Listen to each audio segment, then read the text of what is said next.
संपादित करण्याचा अधिकार दिला, त्यांनी संपादन केल्या आणि आता आम्ही भूमिहीन झालात।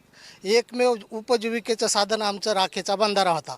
त्या बंधाऱ्याच्या आधारावर आम्ही कर्ज काढून लोन काढून कुठल्या तरी मार्गानं आमचे उद्योगधंदे उभे केले आणि ते उद्योगधंदे आता प्रशासनानं 2 महिने झालं राखेचा तळाव बंद केला। त्याच्यामुळं आमच्यावर उपासमारीची वेळ आली सध्याला। मग आता ह्यांनी टेंडर प्रक्रिया कशाच्या आधारे काढले? पहिले तर ह्यांनी सांगितलं की फ्री राख आहे, फुकटमध्ये घेऊन जावा।